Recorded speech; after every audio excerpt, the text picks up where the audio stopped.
Puji Tuhan ya, untuk hari ini jemaat di tempat ini boleh menemui ulang tahun yang ketiga.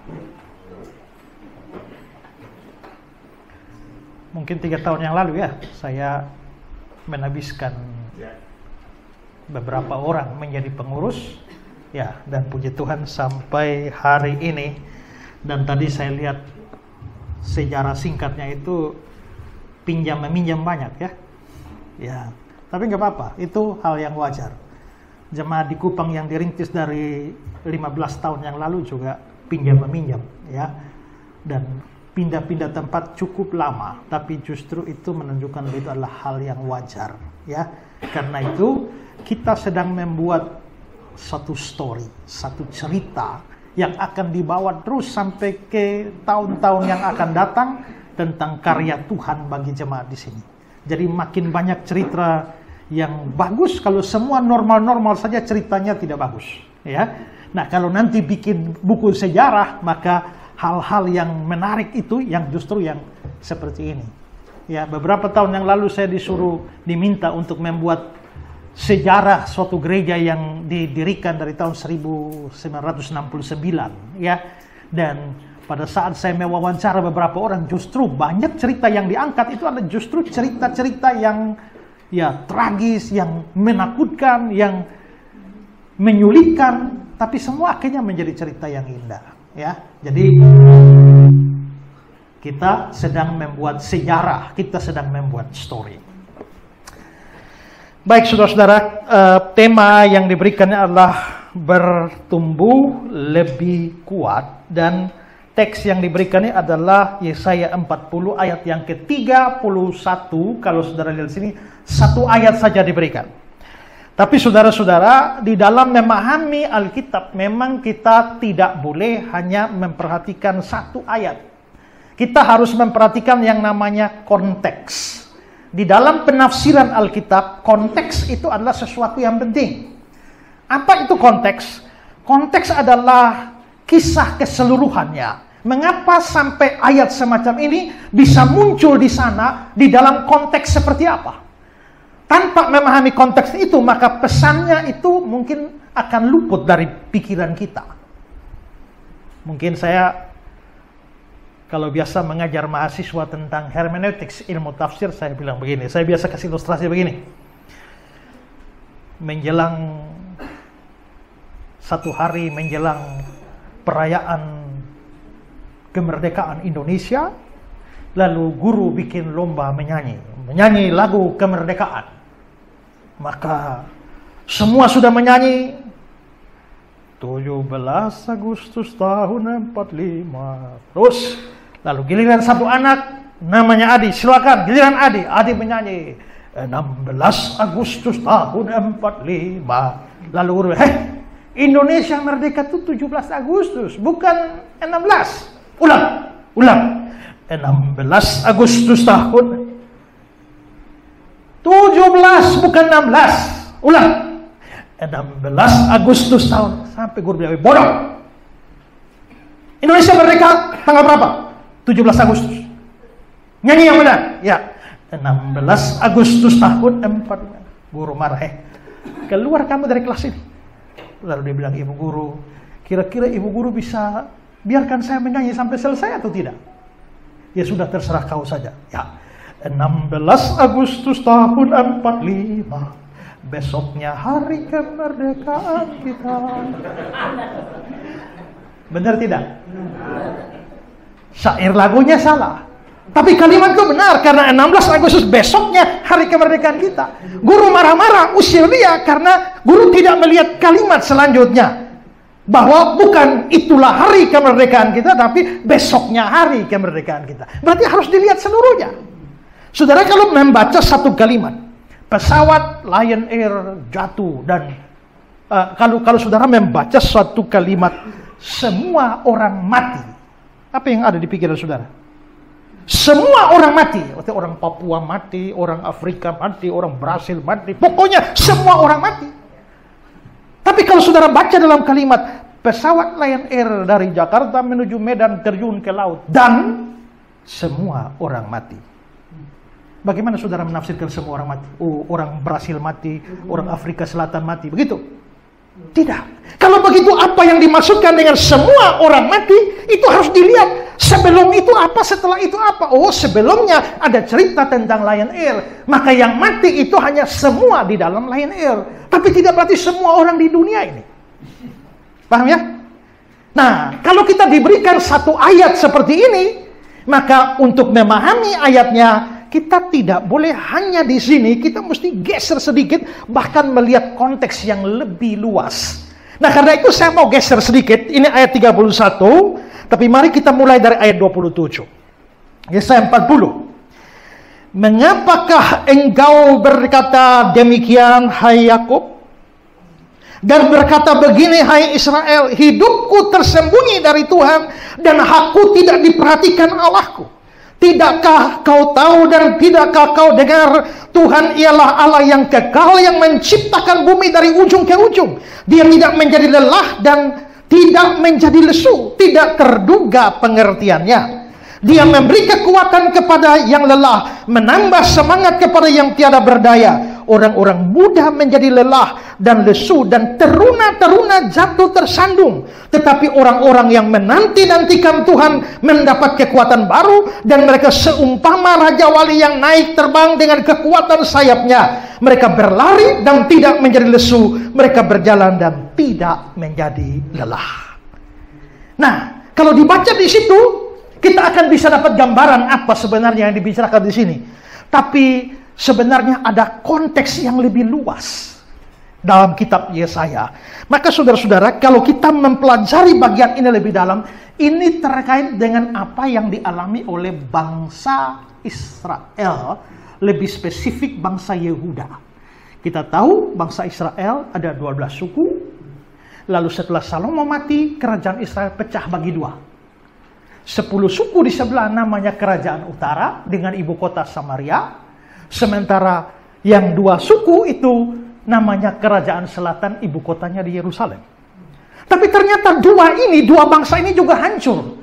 Kerajaan utara hancur oleh bangsa yang namanya bangsa Asyur atau Assyria dari Iran sana sekarang ini.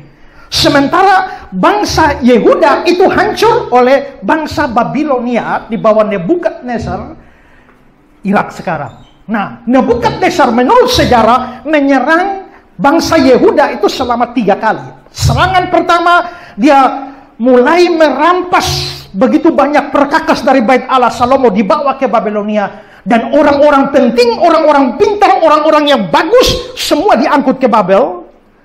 Maka pada penaklukan pertama, Daniel, Sadrak, Mesak, Abednego, itu yang dibawa. Itu pada zaman pemerintahan Raja Yoyakim. Lalu setelah itu ada penyerangan kedua ketika ada di bawah kekuasaan Raja Yoyakim. Itu penyerangan yang membawa korban yang banyak sekali. 18.000 orang ditawan dan dibawa ke Babilonia sana, dan perkakas bait Allah diambil lagi. Tapi yang paling hebat itu adalah penyerangan yang ketiga.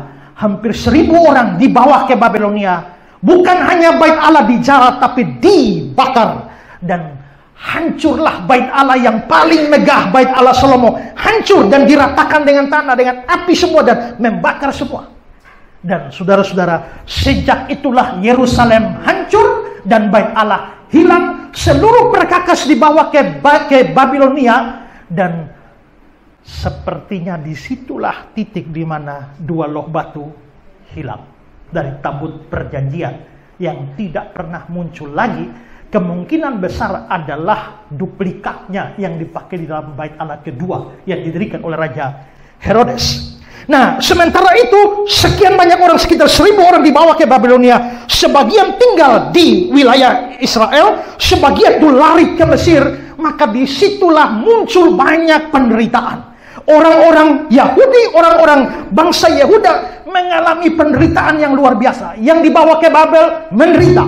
Nanti saudara bisa baca di Mazmur 137. Di tepian sungai-sungai Babel, di sanalah kami menangis, menggantungkan musik-musiknya di pohon-pohon gandarusa sambil menangis. Yang di Babel menderita, yang di tanah air menderita, yang lari ke Mesir juga menderita. Maka secara umum bangsa Israel atau bangsa Yehuda pada saat itu sedang menderita luar biasa. Nah, konteksnya begitu. Nah, pada saat semacam inilah Nabi Yesaya tampil dan melayani di tengah-tengah bangsa yang menderita. Nah, kalau kita sudah paham konteks seperti ini, berarti ini adalah firman yang disampaikan kepada bangsa yang sangat menderita. Baik di pembuangan, baik di Mesir, baik di tanah air, semua pada menderita. Nah, di dalam penderitaan ini, beberapa hal yang terjadi. Pertama, keluhan bangsa Israel. Rupanya di tengah penderitaan semacam ini, muncullah keluhan. Apa keluhan mereka? Ayat 27. Mengapakah engkau berkata demikian, hai Yakub, dan berkata begini, hai Israel, hidupku tersembunyi bagi Tuhan dan hakku tidak diperhatikan Allahku. Kalimat itu, hidupku tersembunyi dari Tuhan dan hakku tidak diperhatikan Allahku, ini pengeluhan mereka. Mereka sedang mengeluh karena seluruh penderitaan yang mereka sedang alami, ya. Nah, hidupku tersembunyi dari Tuhan, hakku tidak diperhatikan Allahku. Nah, kalau kita perhatikan beberapa terjemahan, misalnya terjemahan RSV, Revised Standard Version, hidupku, di situ ada dua kata ya, hidupku dan hakku. Hidupku, hakku. Di dalam RSV, hidupku diterjemahkan my way, dan hakku itu diterjemahkan my right. Di dalam New International Version, my way, my cause. Jalanku, hakku. Artinya, jalanku tersembunyi dari Tuhan, dan perkaraku atau hakku tidak diperhatikan oleh Allah. Nah, ini yang jadi soal. Nah, sekarang saya mau soroti satu-satu. Pertama adalah my way, jalanku. Nah, ada seorang penafsir namanya Edward Young. Dia berkata bahwa jalan di sini itu mungkin menekankan pada kesukaran yang sedang mereka hadapi. Jadi, mereka sedang sukar dan berkata, jalanku, kesukaranku. Jalanku tersembunyi dari Tuhan. Maksudnya, hidupnya begitu sukar. Lalu yang kedua adalah my right, my cause. Hakku, perkaraku. Ini menunjukkan bahwa mereka sedang ditindas oleh orang lain. Hak mereka dicabut. Keadilan tidak berlaku bagi mereka. Dan seolah-olah Allah tidak peduli dengan semua yang mereka alami. Dan karena itu dikatakan bahwa perkaraku, hakku itu tidak diperhatikan oleh Allah. Mereka sementara mengalami penderitaan yang hebat, sukar hidup mereka, sementara mereka ditindas oleh bangsa lain, bangsa Babel. Tapi Allah seperti tidak peduli dengan semua itu. Nah, disinilah kita bisa melihat bahwa ada pengeluhan yang hebat. Biasanya di tengah-tengah penderitaan dan kesukaran, kebanyakan kita seperti itu, kita mengeluh dan mempunyai penilaian yang negatif terhadap Allah. Bahwa hidupku tersembunyi dari Tuhan, hakku tidak diperhatikan oleh Allahku. Seringkali kita mengalami semacam itu. Nah, saudara-saudara, bangsa Israel pada saat ini mengatakan bahwa Allah tidak peduli kepada hak mereka terhadap perkara mereka. John Calvin membandingkan apa yang dikatakan Israel di sini dengan apa yang dikatakan Raja Daud. Bahwa Daud sendiri pun hidupnya penuh dengan kesukaran, hidupnya penuh dengan penderitaan. Tapi Daud tidak berkata, hidupku tersembunyi dari Tuhan. Daud tidak berkata, hakku tidak diperhatikan Allahku. Daud berkata justru dalam Mazmur 30 ayat 6, sebab sesaat saja dia murka, tetapi seumur hidup dia murah hati. Berarti Tuhan itu ada saatnya murka, ada saatnya murah hati menurut Daud. Dan murka dia hanya sesaat, tapi murah hatinya Tuhan itu begitu panjang, seumur hidup dia murah hati. Maka ada dua, Tuhan bisa murka, Tuhan murah hati. Murkanya itu biasa sebentar, tapi murah hatinya panjang sekali. Tapi anehnya biasa begitu kita menderita, murah hatinya Tuhan kita lupa. Ya kan? Murka Tuhan yang kita ingat, penderitaan, kesukaran yang kita ingat. Saya mau berikan satu komentar dari Calvin. Calvin bilang begini, jika kita makmur, kita menelan berkat Allah tanpa merasa bahwa itu adalah berkatnya. Benar ya? Saat makmur, sehat, kaya, kita telan semuanya tanpa menyadari bahwa itu berkat Allah. Kita pikir itu hasil kerja kita, itu keberhasilan kita, itu prestasi kita. Kita telan semua berkat tanpa menyadari bahwa itu berkatnya. Ya. Atau setidaknya kita dengan lamban membiarkan semuanya habis. Tapi jika suatu kesedihan atau sesuatu merugikan menimpa kita, kita langsung mengeluh karena kekerasannya, seakan-akan dia tidak pernah memperlakukan kita dengan baik dan dengan penuh belas kasihan. Singkatnya, kecerewetan dan ketidaksabaran kita sendiri pada waktu ada di bawah penderitaan membuat setiap menit sebagai suatu zaman. Sementara pada sisi yang lain, sikap tidak puas atau suka mengomel, sikap tidak tahu berterima kasih, menyebabkan kita berpikir bahwa kebaikan Allah, betapapun lamanya, itu dilakukan terhadap kita hanya untuk sesaat saja. Karena itu dalam kenyataannya, kejahatan kita sendiri yang menghalangi kita untuk bisa merasa bahwa murka Allah hanya untuk waktu yang singkat, sementara kebaikannya dilanjutkan kepada kita selama hidup kita. Maksud Calvin begini, bahwa kalau kita semua aman-aman, sehat-sehat, semua beres, berapa banyak yang ingat Tuhan? Tapi begitu menderita, langsung menyalahkan Tuhan, seolah-olah Tuhan tidak pernah baik kepada kamu.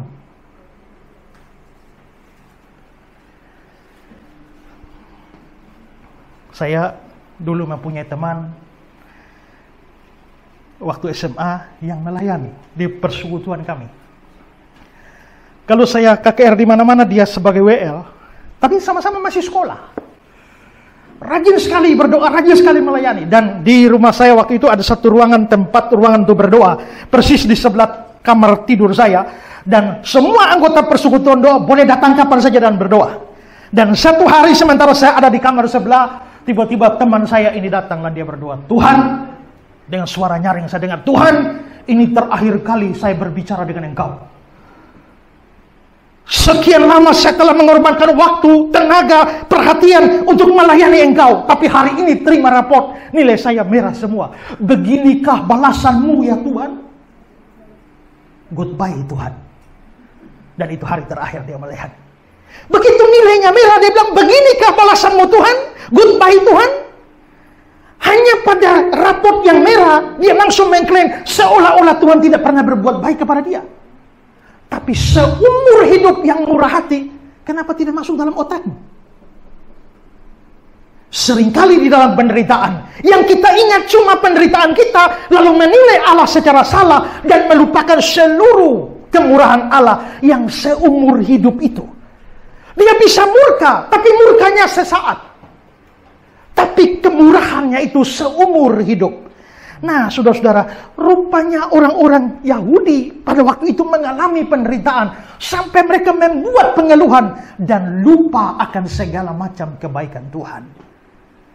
Maka tadi Calvin bilang, kalau sampai kita mengeluh dan menyalahkan Tuhan dan lupa semua kebaikan Tuhan, itu penyebabnya adalah kejahatan kita sendiri. Waktu terima berkat, kita lupa. Waktu makan semua berkat, lupa kepada Tuhan. Begitu mengalami penderitaan, langsung salahkan Tuhan, seolah-olah Tuhan tidak ada kebaikan sama sekali.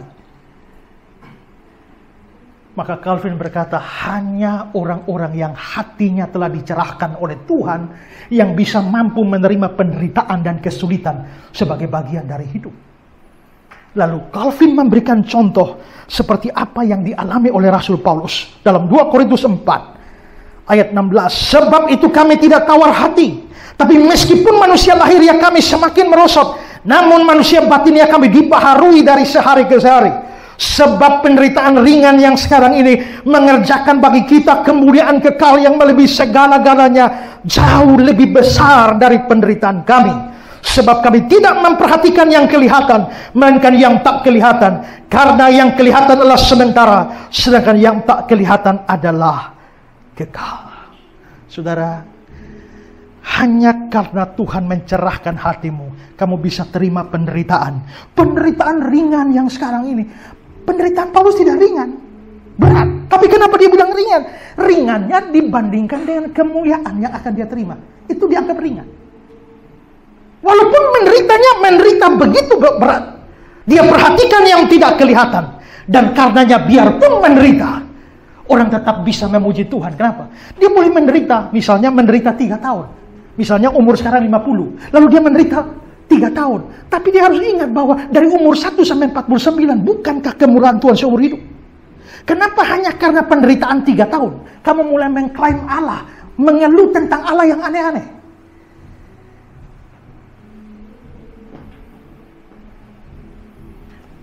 Papa saya baru meninggal 3 Mei kemarin. Papa saya punya masalah mata sebenarnya dari beberapa tahun yang lalu. Sampai untuk urus mata ini juga Pak Pendeta Jack juga bantu banyak itu ya. Papa saya itu satu hari melihat bahwa semua dunia ini warnanya orange. Langit juga orange, pohon orange, semua. Ada masalah di matanya dan katanya ini retinanya putus. Dan kami pergi ke Surabaya untuk operasi. Dan operasi, wah, mahal sekali, tapi kita taruh saja uangnya, operasi. Dan sudah berdoa, saya sudah suruh orang di semua teman di seluruh Indonesia berdoa puasa. Dan setelah operasi, tiba saatnya yang menentukan dibuka dan melihat atau buta. Pada waktu mau buka, kita taruh dalam nama Yesus, melihatlah. Begitu buka, gelap. Tidak lihat apa-apa. Tadi masih lihat biarpun orange. Sekarang gara-gara operasi tidak lihat sama sekali. Konsultasi di luar rumah sakit di dokter yang spesialis rumah sakit Undaan di Surabaya, operasi ulang. Maka di operasi ulang, duit sudah tidak ada, terpaksa pinjam duit 50 juta pada zaman itu. Dan operasi lagi. Dan operasi kedua di doa puasa didobel lagi. Dan tibalah hari yang menentukan. Buka mata, lihat. Dan ternyata buka mata, tidak lihat apa-apa. Buta total. Dan waktu itu mama saya berdiri depan saya, lalu panggil saya, mama saya panggil saya kakak. Kakak, lu pendeta kan? Sekarang lu jawab mama. Waktu kita doa puasa di mana Tuhan? Kenapa dia diam? Sejak dari kecil papa sama mama sudah melayani Tuhan. Bikin KKR di mana-mana, tidak pernah absen persepuluhan. Tapi kenapa kita minta saja, Tuhan tidak jawab? Jawab! Mama saya bilang begitu, saya tunduk, angkat muka. Saya tidak tahu. Kenapa? Pada saat itu mama saya marah dengan Tuhan karena kasus itu. Tapi dia lupa bahwa seumur hidup kemurahan Tuhan begitu panjang. Saudara yang biasa menderita dan suka mengeluh, mesti pikir ini.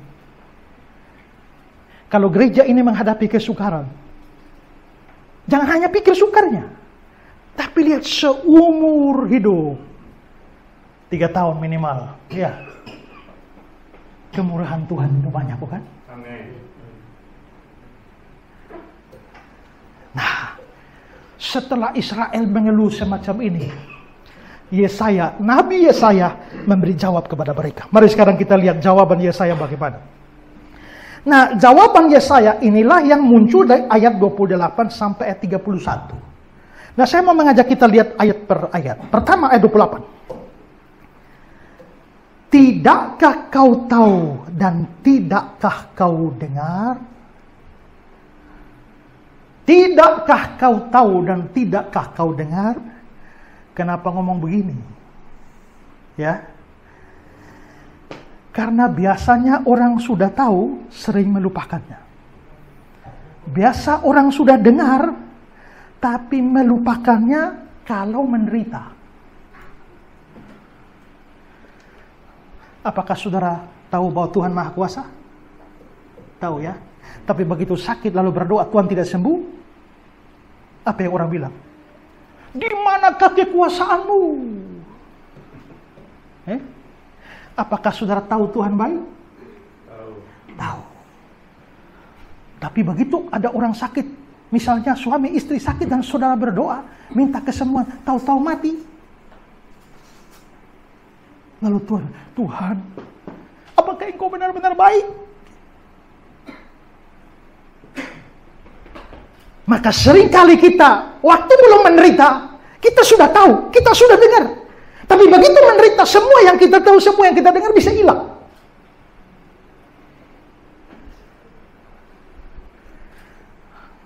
teman saya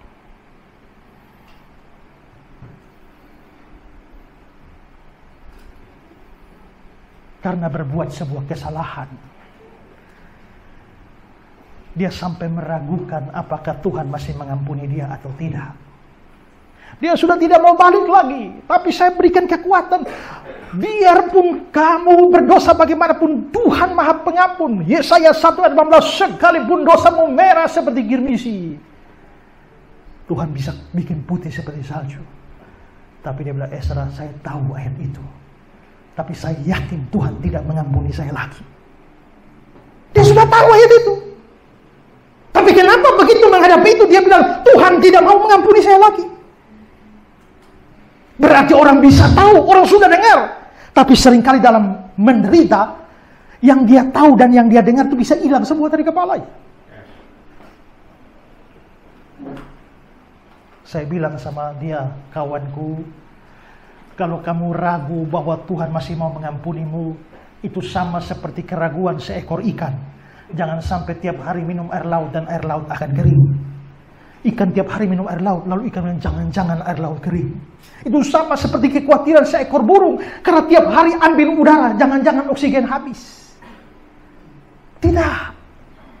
Makanya orang bisa tahu, dengar, tapi begitu menderita hilang semua. Makanya Yesaya bilang, tidakkah kau tahu, tidakkah kau dengar? Setelah bicara itu, Yesaya mulai berbicara tentang 3 sifat Allah. Pertama adalah kekekalan Allah. Perhatikan ayat 28. Tidakkah kau tahu dan tidakkah kau dengar, Tuhan ialah Allah yang kekal? Maka saudara, Yesaya bicara kekekalan Allah. Di dalam penderitaan yang begitu hebat, itu diatasi dengan kekekalan Allah. Bagaimana kekekalan Allah bisa menjadi obat bagi orang yang sedang susah dan orang yang sedang menderita? Kalau Allah itu kekal, berarti Allah yang sekarang adalah Allah yang kemarin, adalah Allah yang besok.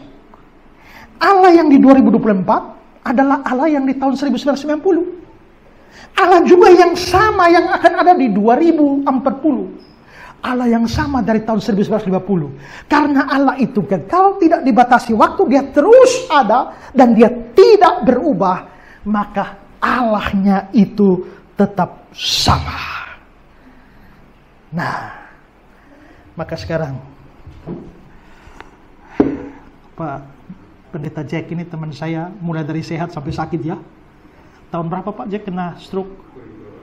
2012. Kita kenalan sudah cukup lama. Selama sebelum 2012, Pak Jack masih sehat. Dan Tuhan baik kepadanya. Mulai 2012, sakit. Seandainya Pak Jack mengeluh kepada Tuhan, Tuhan ini jahat pada saya. Sekarang, Tuhan sebelum 2012 dengan Tuhan setelah 2012, masih sama tidak? Masih sama kan? Tuhan sebelum 2012, Tuhan yang baik. Maka Tuhan setelah 2012 masih Tuhan yang baik. Tuhan itu kekal. Kita seringkali merasakan mengatakan Tuhan baik sepanjang hidup kita. Begitu satu titik dalam hidup kita mengalami penderitaan, Tuhan tidak baik. Kalau kamu dulu mengatakan Tuhan baik, sekarang Tuhan tidak baik, itu artinya adalah kamu anggap bahwa Tuhan yang dulu dengan Tuhan yang sekarang sudah beda. Dan dia tidak kekal. Kalau Tuhan kekal, sifatnya kekal, kebaikannya kekal, dan semua yang ada pada dia itu kekal, maka penderitaanmu tidak pernah merubah sifat Tuhan. Kesukaranmu tidak pernah bisa merubah Tuhan. Dia baik, tetap baik. Kamu tidak menderita, dia baik. Kamu menderita, dia baik. Kamu sehat, dia tetap baik. Kamu sakit, dia baik. Kamu selamat, dia baik. Kamu sampai mati, dia tetap baik. Waktu perusahaanmu masih aman-aman, dia baik. Tiba-tiba bangkrut, dia jadi nggak baik.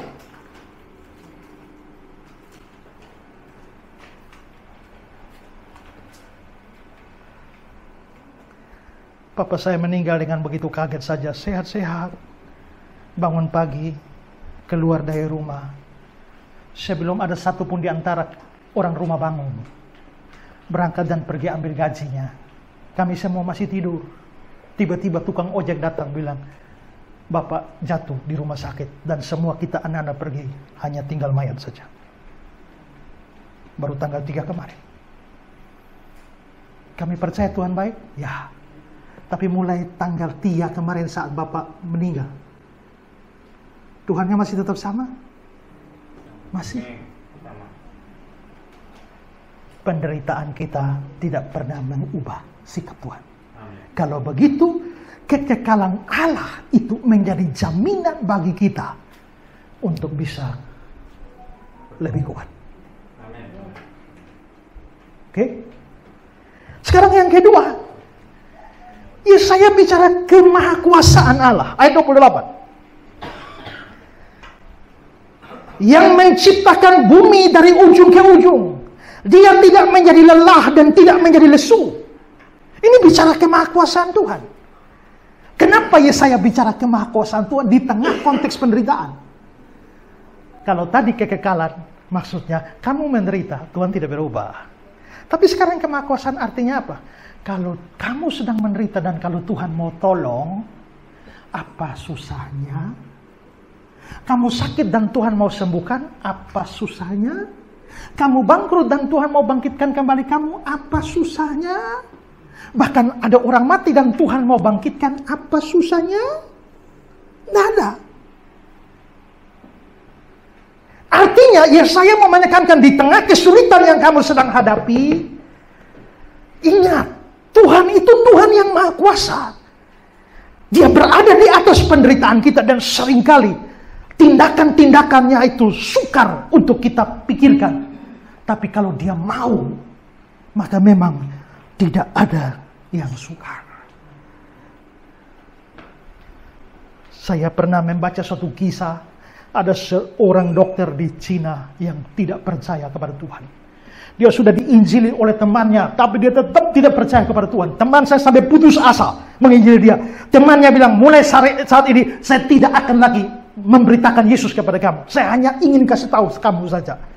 Sampai kalau satu hari kamu menghadapi kesulitan yang tak bisa ada jalan keluar, Tuhan Yesus sanggup kasih kamu jalan keluar. Ingat itu saja. Dan bertahun-tahun sudah lewat. Satu hari saudara, dokter ini pulang, lalu hujan besar. Dia masuk rumah, hujan besar. Sebelum tidur sudah ngantuk, tiba-tiba dia lihat ini pintu, dengar pintu diketok orang. Begitu dia buka pintu, ada seorang anak kecil, anak perempuan kecil di situ. Langsung si anak menangis, Pak dokter tolong, mama saya sakit keras. Dalam keadaan mengantuk, dia ambil obat. Dan dia kasih anak ini. Si anak kecil pun menghilang di tengah kegelapan malam di hujan yang lebat itu. Dia tidak tanya nama siapa, alamat di mana. Setelah anak itu pergi, matanya mulai terang. Dia lihat ke kotak obat.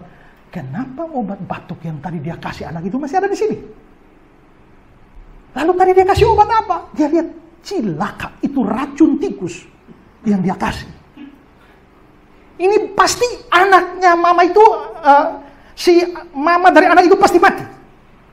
Sekarang harus segera cegah. Jangan sampai mamanya si anak minum obat itu. Tapi ini anak siapa? Nama siapa? Alamat di mana? Tidak tahu. Maka dia ketakutan pada saat itu. Sudah tidak tahu bagaimana. Dia ingatlah perkataan temannya sekian tahun yang lalu. Kalau sampai kamu kesulitan dan tidak tahu jalan keluar, Tuhan Yesus sanggup tolong kamu. Maka akhirnya dia tunduk dan dia berdoa. Kalau engkau bisa tolong saya yakin engkau Tuhan, dan saya akan percaya. Begitu berapa menit dia berdoa, pintu diketok kembali.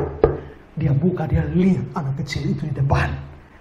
Tapi anak kecil itu menangis, dokter mohon maaf, saya lari terlalu kencang, jatuh itu obatnya, botolnya pecah dan tumpah obatnya. Saya minta dokter tolong kasih obat baru. Akhirnya dia kasih obat baru. Hari itu dia percaya Tuhan Yesus. Amin. Kalau Tuhan mau tolong itu tidak sukar.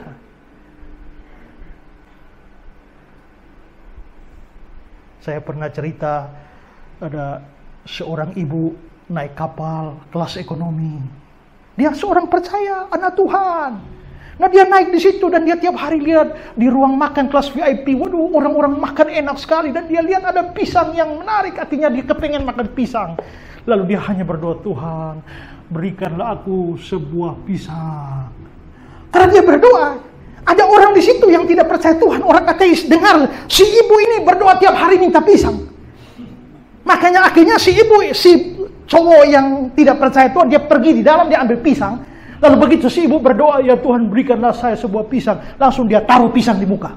Begitu ibu amin, ada pisang langsung. Oh puji Tuhan, terima kasih Tuhan engkau jawab doaku. Karena engkau berikan pisang kepadaku.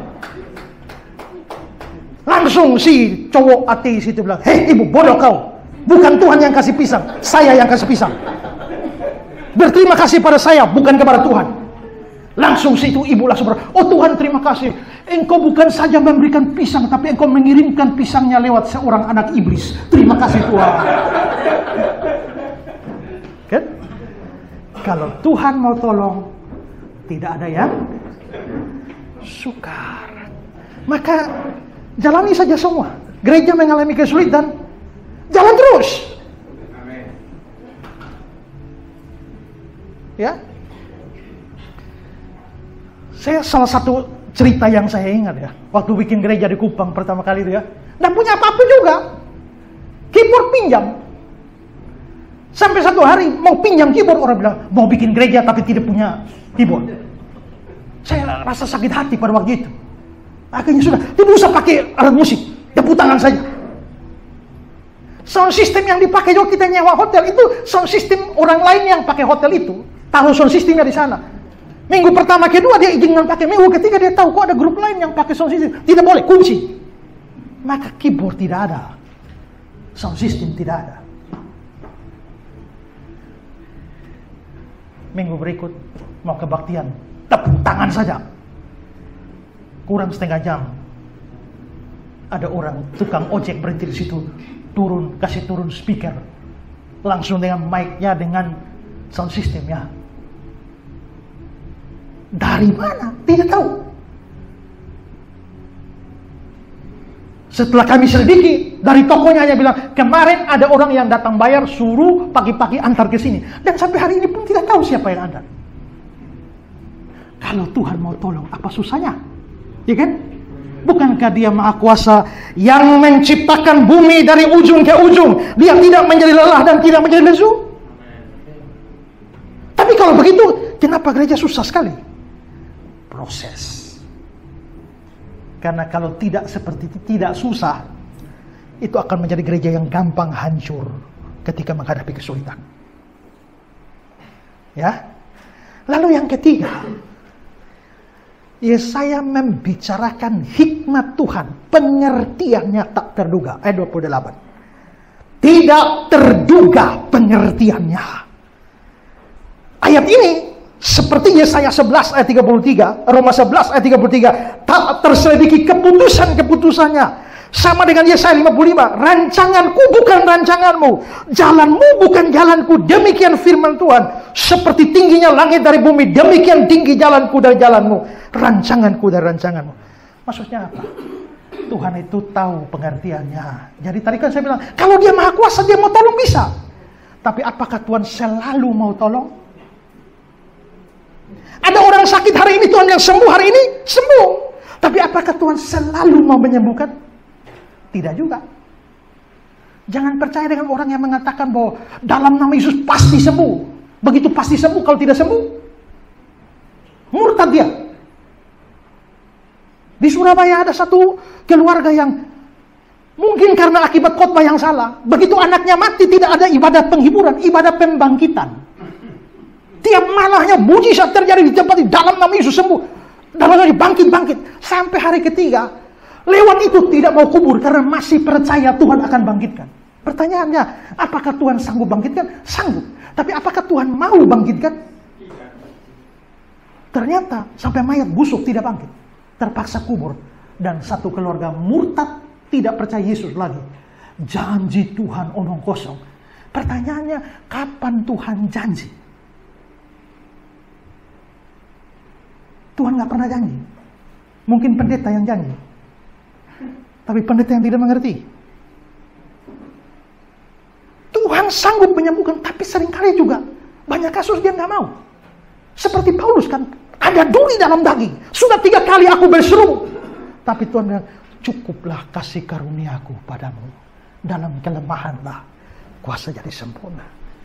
Kalau begitu, kenapa Tuhan masih biarkan saya tetap sakit? Kenapa Tuhan membiarkan penderitaan ini, kesulitan ini tidak diangkat-angkat?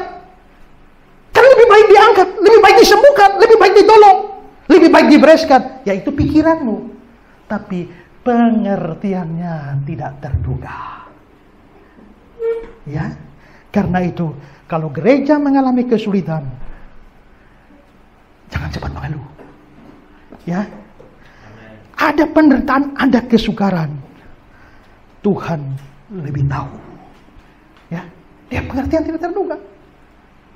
Seorang nelayan, seorang ABK yang kapalnya tenggelam, lalu dia terdampar di sebuah pulau yang ternyata dia jalani pulau itu tidak ada orang sama sekali. Jadi untuk mempertahankan hidupnya, dia bikin pondok kecil-kecilan, lalu cari makan daun, buah, apa saja dia makan. Sambil karena dia orang percaya, tiap hari dia berdoa, Tuhan, selamatkan saya dari pulau terpencil ini Tuhan. Kalau bisa Tuhan kirim kapal, selamatkan saya. Berdoa 1 minggu, 2 minggu, 1 bulan, 2 bulan, 3 bulan, tidak ada pertolongan apa-apa.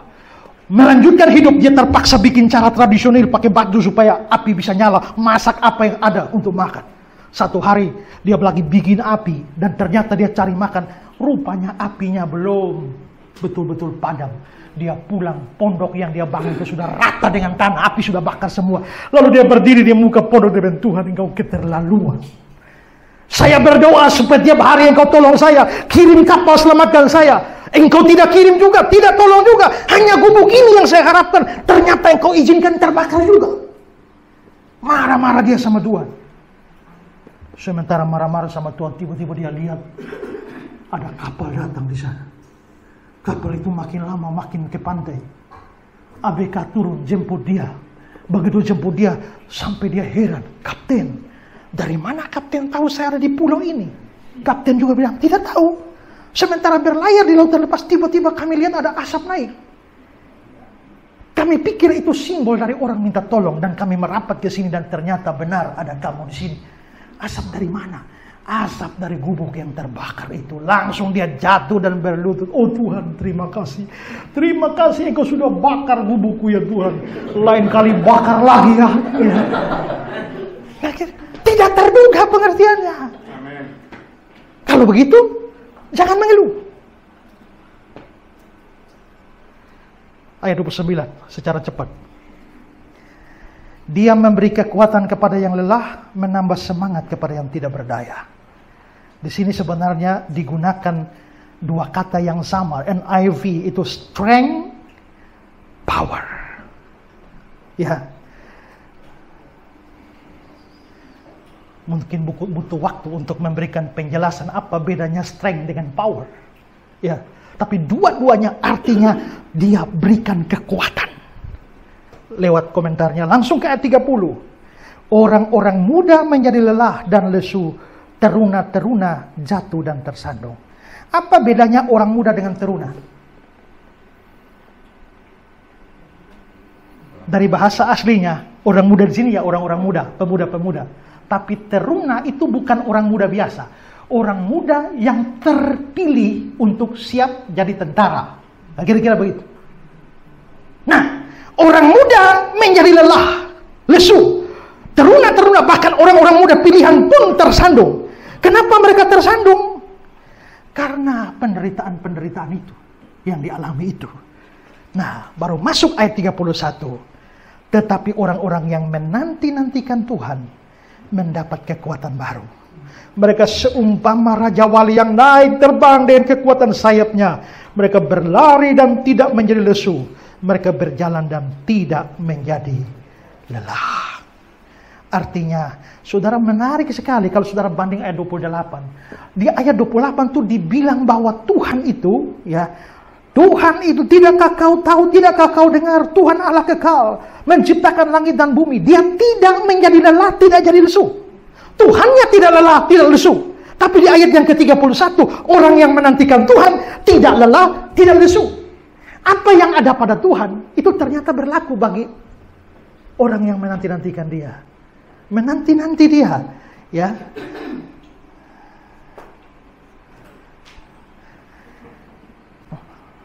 Menurut King James, orang yang menunggu Tuhan. NIV, orang yang berharap kepada Tuhan. Makanya Alexander bilang, menunggu atau berharap secara tidak langsung menuju pada iman dan kesabaran. Kalau begitu di tengah penderitaan, jangan cepat mengeluh, harus banyak sabar.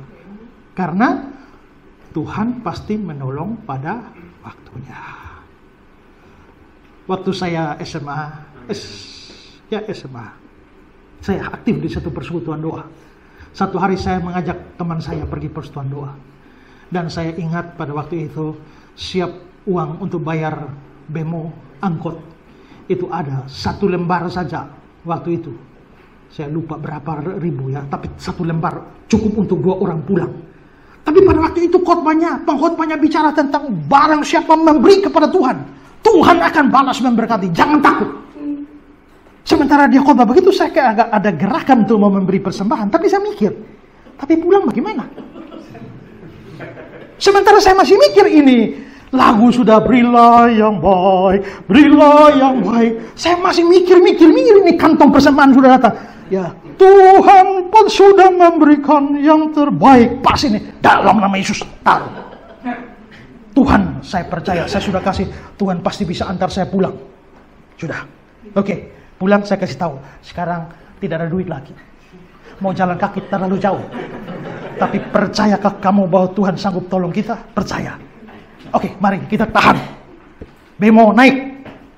Nah, di pikiran saya, waktu naik mobilnya, ada orang penumpang yang lain. Dan penumpang yang lain langsung kenal saya, oh Ezra. Turun di mana? Oh di sini. Dan dia turun duluan. Waktu dia turun duluan, dia bilang, sudah bayar ya? Tapi ternyata begitu naik mikrolet ini, tidak ada orang sama sekali, hanya kita 2. Dan saya mulai ketakutan, wah ini bahaya nih, ya bahaya nih. Tapi saya masih berharap, tidak usah khawatir. Di tengah jalan pasti akan ada penumpang lain. Begitu penumpang lain masuk, dia langsung kenal saya. Tapi dia turun lebih dulu, dan dia bayari saya dan teman saya. Tapi begitu sudah malam, saya lihat di ujungnya malam begini, mana ada penumpang naik lagi. Saya pergi dalam nama Tuhan Yesus, tolong Tuhan. Oh, orang lain, Yesus tolong saya juga. Tapi sementara saya bergumul ini, teman saya yang satu ini lagi santai-santai, ada musik dari ini, saya kayak bodoh. Berdoa. Akhirnya dia ikut berdoa, kita 2 berdoa. Nah, dan ini sudah hampir sampai tempat berhenti, dan saya makin cemas karena begitu pulang bawa Alkitab lagi, tidak bayar mobil lagi, dihajar orang lagi. Dan saya sampai sudah tempat yang saya mau tuju itu sudah tinggal berapa meter bisa dilihat.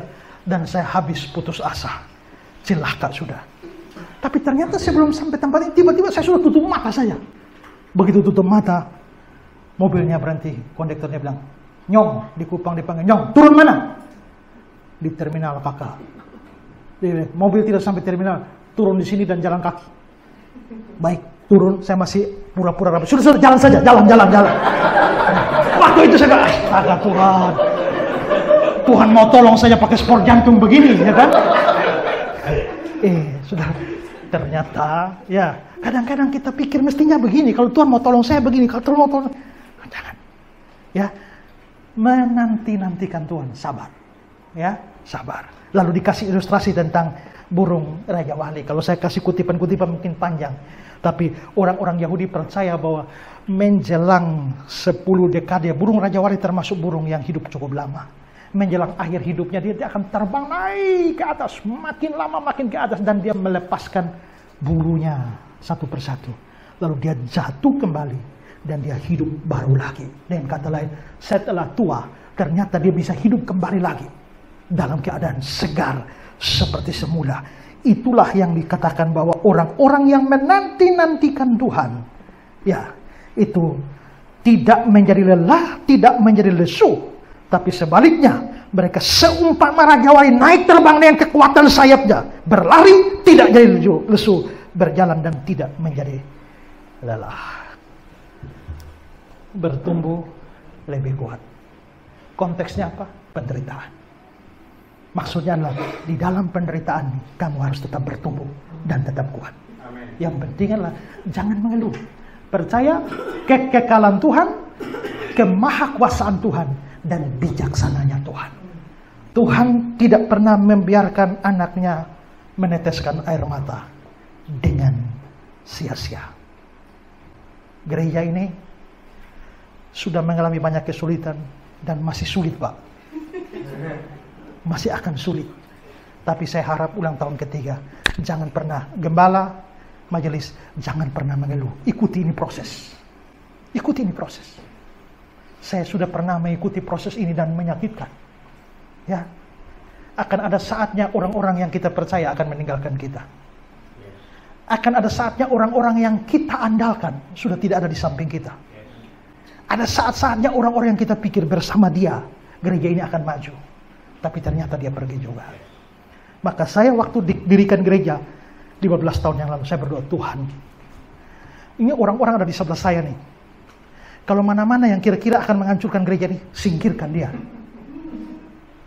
Tapi orang-orang yang sekarang tidak ada di lingkaran saya, tapi kalau Tuhan menganggap dia bisa bekerja sama membuat gereja ini, bawa dia. Jadi yang belum kelihatan, kalau dia memang akan membantu, bawa dia. Tapi yang kelihatan sekarang ini, kalau memang dia akan menghancurkan gereja, singkirkan dia. Maka begitu ada yang tersingkirkan, saya hanya bersyukur, terima kasih Tuhan jawab doa aku.